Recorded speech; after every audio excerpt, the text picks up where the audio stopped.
Dimanche 30 mai, la Sainte Trinité.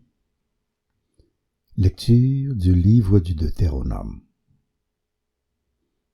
Moïse disait au peuple, « Interroge donc les temps anciens qui t'ont précédé, depuis le jour où Dieu créa l'homme sur la terre. D'un bout du monde à l'autre, est-il arrivé quelque chose d'aussi grand? A-t-on jamais connu rien de pareil? Est-il un peuple qui ait entendu comme toi la voix de Dieu parlant du milieu du feu et qui soit resté en vie? Est-il un Dieu qui ait entrepris de se choisir une nation, de venir la prendre au milieu d'une autre, à travers des épreuves, des signes, des prodiges et des combats, à main forte et à bras étendus, et par des exploits terrifiants, comme tu as vu le Seigneur ton Dieu le faire pour toi en Égypte? Sache donc aujourd'hui et médite cela en ton cœur. C'est le Seigneur qui est Dieu, là-haut dans le ciel comme ici-bas sur la terre. Il n'y en a pas d'autre. Tu garderas les décrets et les commandements du Seigneur que je te donne aujourd'hui, afin d'avoir, toi et tes fils, bonheur et longue vie sur la terre que te donne le Seigneur ton Dieu tous les jours.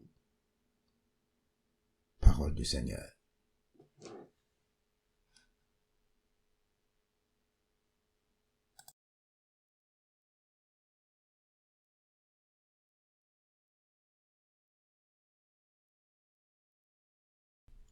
Heureux le peuple dont le Seigneur est le Dieu. Oui, elle est droite, la parole du Seigneur. Il est fidèle en tout ce qu'il fait. Il aime le bon droit et la justice.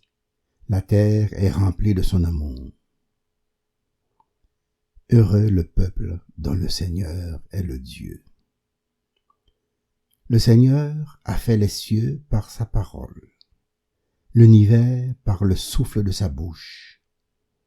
Il parla, et ce qu'il dit exista. Il commanda, et ce qu'il dit survint. Heureux le peuple dont le Seigneur est le Dieu.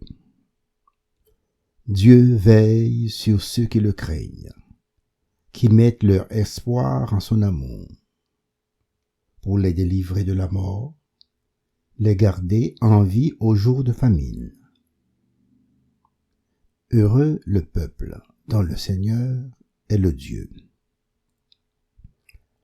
Nous attendons notre vie du Seigneur.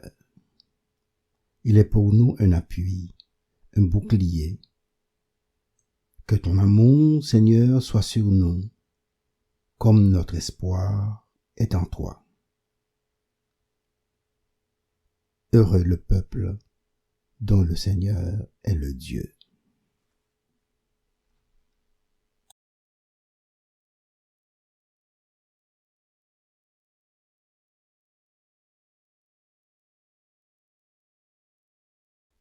Lecture de la lettre de Saint Paul apôtre aux Romains.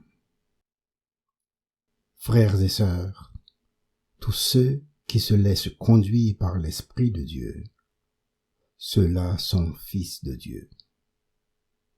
Vous n'avez pas reçu un esprit qui fait de vous des esclaves et vous ramène à la peur, mais vous avez reçu un esprit qui fait de vous des enfants. Et c'est en lui que nous crions Abba, c'est-à-dire Père. C'est donc l'Esprit Saint lui-même qui atteste à notre esprit que nous sommes enfants de Dieu. Puisque nous sommes ses enfants, nous sommes aussi ses héritiers. Héritiers de Dieu, héritiers avec le Christ, si du moins nous souffrons avec lui, pour être avec lui dans la gloire. Parole du Seigneur.